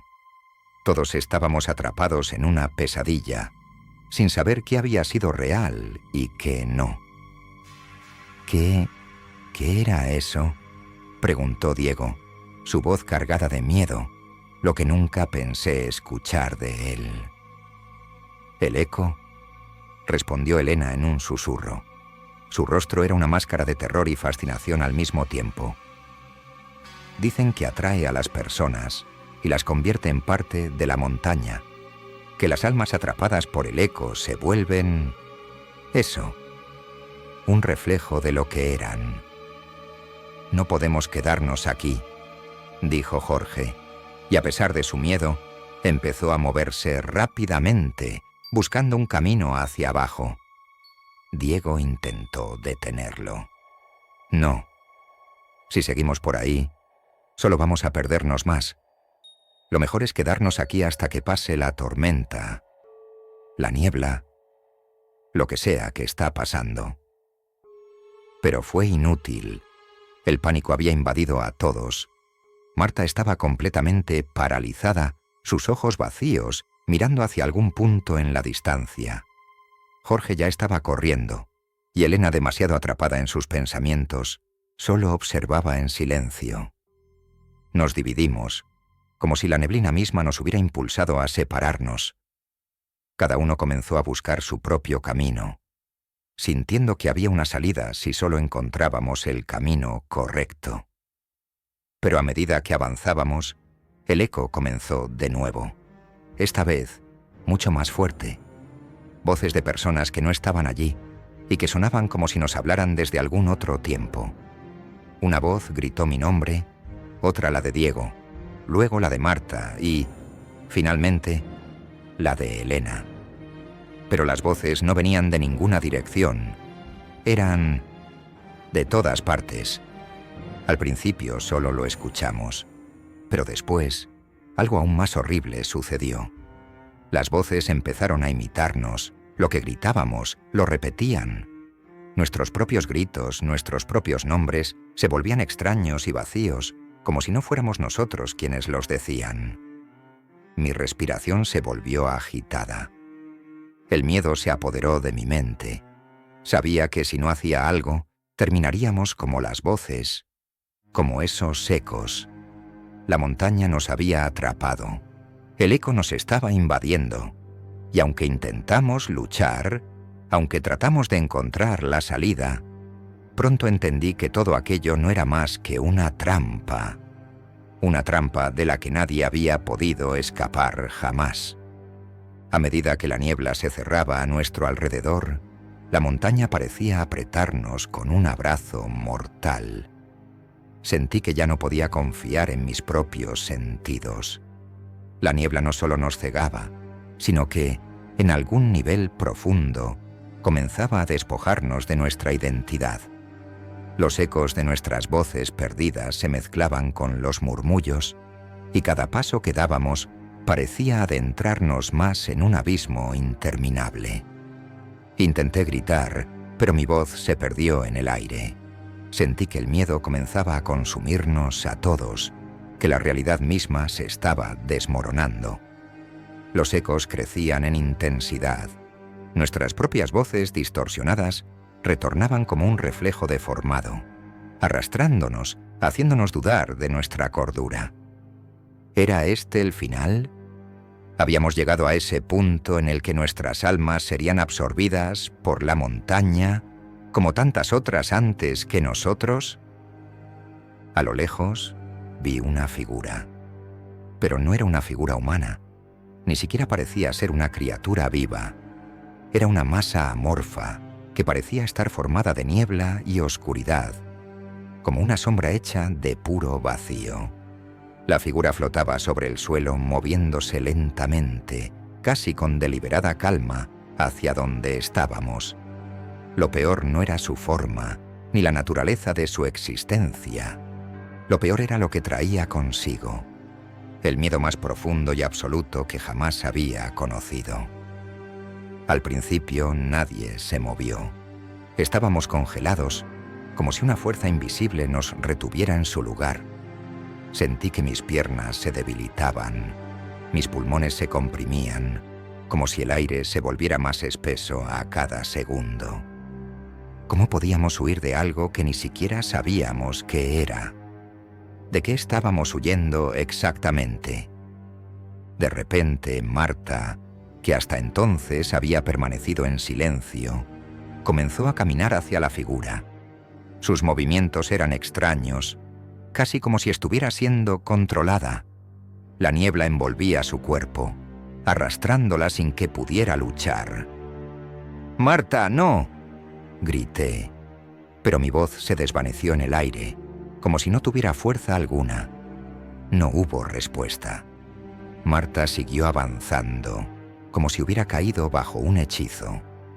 Con cada paso que daba, la figura parecía hacerse más tangible, más real. Era como si el eco la estuviera absorbiendo, llevándola hacia una dimensión distinta, un lugar donde no podíamos seguirla. Un escalofrío recorrió mi cuerpo mientras observaba cómo Marta se desvanecía lentamente en la niebla, tragada por la sombra que ahora parecía estar tomando forma. De pronto, su grito se alzó entre el viento, un grito de desesperación, y luego el vacío. No hubo más sonido, no hubo más rastro de ella, solo el eco de su grito reverberando en la montaña. La figura, ahora completamente formada, giró hacia mí, sus ojos vacíos fijos en los míos. No había rostro, solo una sombra que absorbía todo lo que tocaba. El aire a su alrededor se volvía aún más espeso, como si todo lo que conocíamos se desvaneciera ante su presencia. «¿Nos vamos?» «Ya», susurró Diego empujándome con la poca fuerza que le quedaba. Vi que estaba agotado. La desesperación le había tomado por completo. Su rostro era una máscara de terror, pero la idea de huir nos mantenía vivos, al menos en cuerpo. Sin embargo, antes de que pudiera dar un paso más, el suelo comenzó a temblar. Un retumbar profundo, casi sordo, resonó en nuestras espaldas como un rugido de la tierra misma. De los árboles cercanos surgieron raíces gruesas, retorcidas, como si fueran brazos de una criatura invisible, aferrándose a nuestros pies, sujetándonos al suelo con una fuerza abrumadora. Intenté liberarme, pero las raíces se cerraron más fuerte, arrastrándome hacia el suelo. Diego luchaba con todas sus fuerzas, pero la montaña había comenzado a reclamarlo. De repente, las raíces que lo envolvían se alzaron hacia arriba, arrastrándolo de manera violenta, como si quisieran devorarlo. La figura que había absorbido a Marta comenzó a acercarse más. Una oscuridad que devoraba la luz y la esperanza. Vi cómo sus ojos vacíos fijaban su mirada en mí, como si me estuviera esperando, como si mi nombre ya estuviera grabado en su memoria. El aire se volvió gélido y sentí como la montaña comenzaba a tragarme, a envolverme en su abrazo mortal. Es tarde, pensé. No hay escape, ni luz, ni sombra, ni sonido. Todo se desvanecía y el eco de mis propios pensamientos comenzó a retumbar en mi cabeza, como si no fuera yo quien los pensaba, sino la propia montaña. Antes de que pudiera comprender lo que sucedía, el suelo bajo mis pies comenzó a ceder. Las raíces se rompieron y todo el paisaje a mi alrededor se desmoronó, como si la montaña entera estuviera colapsando, arrastrándome en su caída. Sentí como mi cuerpo caía en un abismo, una caída que nunca parecía tener fin, un vacío sin fondo que me absorbía por completo. El eco ya no me llamaba, ya no había nada, solo la caída interminable, la oscuridad y el silencio absoluto. Cuando desperté, no estaba en el mismo lugar. El aire era cálido y el suelo sólido bajo mis pies, pero algo no estaba bien. La niebla había desaparecido, pero la sensación de estar atrapado no se fue. Miré a mi alrededor y vi las montañas perdidas, pero ya no parecían tan distantes, tan remotas. Estaban demasiado cerca, demasiado familiares. Al caminar me encontré con algo inesperado. Un lugar que no debería haber estado allí. La entrada de un sendero conocido, uno que habíamos seguido antes. Pero había algo extraño, algo inquietante en la forma en que las piedras del camino parecían moverse, cómo las ramas de los árboles se balanceaban en direcciones que no podían ser naturales. Y entonces lo supe. Nunca había salido. Estaba de vuelta, pero en un lugar completamente distinto. Un lugar que no podía entender. Y en el fondo, supe que nunca podría escapar. La montaña me había atrapado, y ahora me pertenecía.